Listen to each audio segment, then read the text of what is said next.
In 1787, the United States had freedom, but the government was held together with duct tape and good intentions. The Articles of Confederation were a train wreck. Congress couldn't tax, couldn't regulate trade, could barely agree on lunch, let alone national defense. The whole thing was one bad day away from collapse. So the state sent delegates back to Philadelphia, to the same hall where they signed the Declaration of Independence 11 years earlier. Only this time, they weren't declaring freedom from Britain. They were trying to stop America from eating itself alive. And what followed was months of arguments, compromise, and more sweat than anyone cares to imagine. But out of it came the Constitution, a framework tough enough to still be standing more than 2 centuries later. I'm your host. Thank you for joining me today. This is Our Republic. When in the course of human events it becomes necessary for one people to dissolve the political band that kept sailors and airmen of the Allied Expeditionary Force. Well, I think it's time we ask ourselves if we still know the freedoms that were intended for us by the founding fathers. Not Those three hallowed words reverently dictate what you ought to be, what you can be, what you will be. we pledge to each other our lives, our fortunes, and our sacred honor.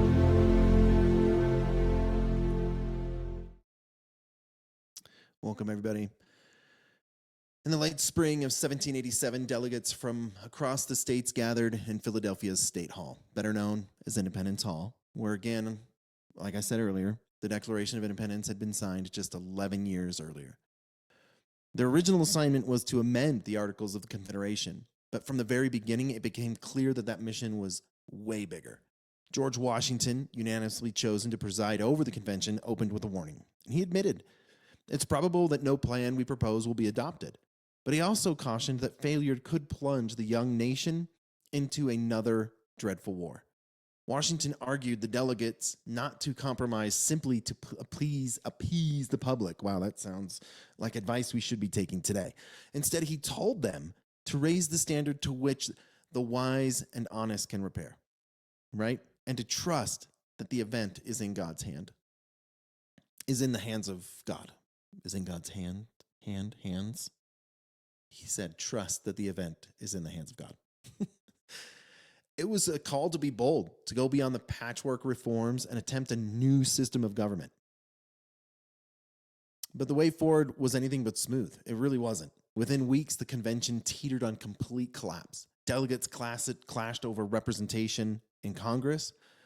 Should it be based on population, favoring large states, or equal for each state, protecting the smaller ones? For more than a month, the room was in deadlock. Tempers flared, emotions ran high, right? Progress stalled, and survival of the convention itself was in doubt. At this critical moment, 81-year-old Benjamin Franklin, the oldest delegate in an era where the average life expectancy was 33, rose to speak. Now, this is big because Franklin normally wrote out his remarks and had someone deliver them to be read. But this time, he felt compelled to address the assembly himself. And here's what he said. I'm going to read this to you. This is a little bit long. This is pretty badass. This is what he said. In this situation of this assembly, groping as it were in the dark to find political truth, and scarce able to distinguish it when it's presented to us, how has it happened, sir, that we have not hitherto once thought of humbly applying the Father of lights to illuminate our understandings? In the beginning of the contest with Britain, we were sensible of danger.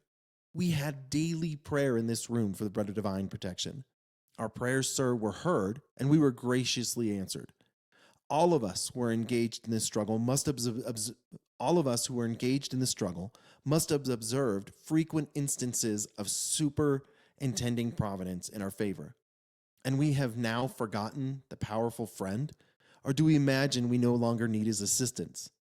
I have lived, sir, a long time, and the longer I live, the more convincing proof I see of this truth, that God governs in the affairs of man. And if a sparrow cannot fall to the ground without his notice, is it probable that an empire can rise without his aid? We have been assured, sir, in the sacred writings, that except the Lord build the house, they labor in vain that build it. I firmly believe this, I also believe that without his concurring aid, we shall succeed in this political building no better than the builders of Babel. And we will see ourselves, and we ourselves shall become a reproach and a byword to future ages. I therefore beg to move that henceforth prayers imploring the insistence of heaven and its blessing on our deliberations be held in this assembly every morning before we proceed to business, and that one or more of clergy of the city be requested to officiate that service.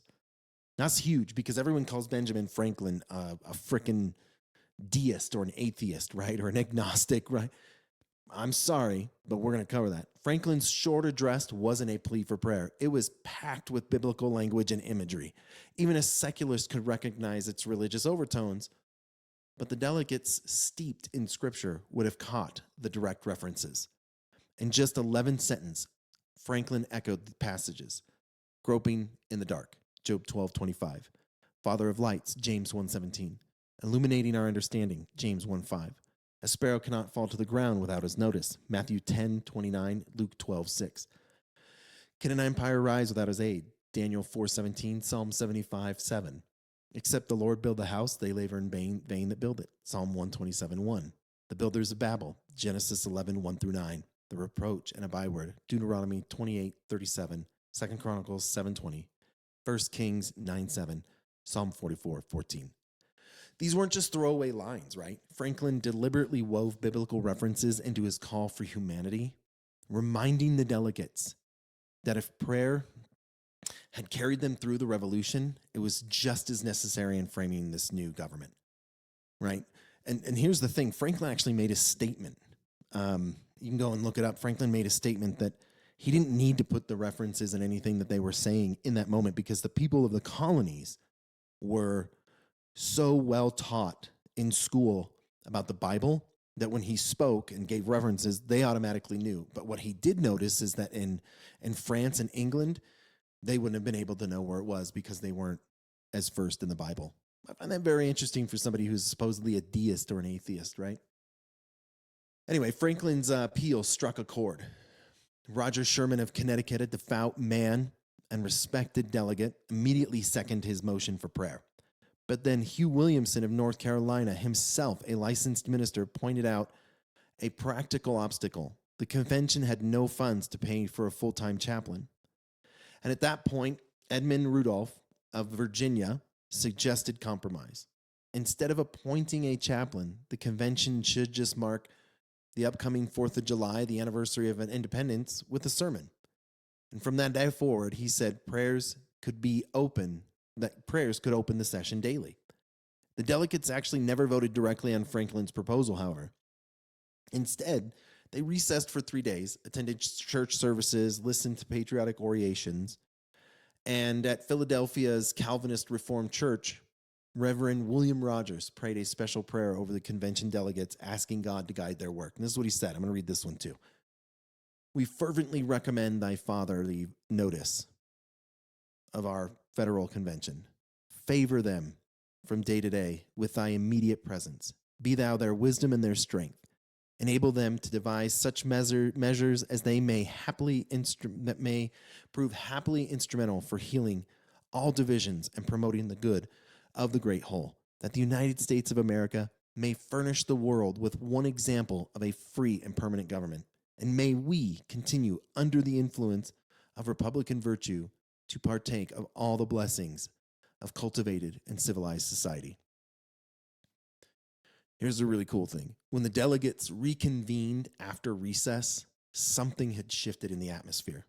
The atmosphere in the hall was calmer, more cooperative. Slowly, progress began to take shape. But it wasn't without struggle, right? A somber George Washington sometimes doubted whether success was possible. But over the long, hot summer, the delegates worked through the deadlocks. Compromises were forged, tempers cooled, and the most divisive issues were resolved. By September, their work produced what has been called the best form of government ever devised by man, the United States Constitution.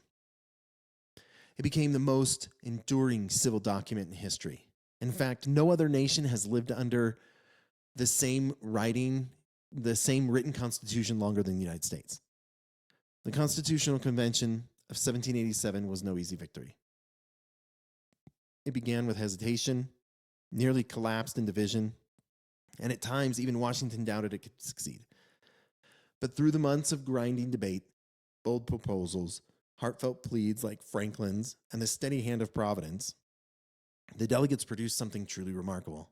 And what came out of Independence Hall wasn't just compromise. It was a framework that gave structure to liberty, balanced power within restraint, and allowed a fragile union of 13 states to endure and grow into the greatest nation on the planet. That document, the Constitution of the United States, like I said, has stood longer than any other written constitution in history, shaping freedom for generations and inspiring millions around the world. And Calvin Coolidge even said, "To live under the American Constitution is the greatest political privilege that has ever been accorded to the human race."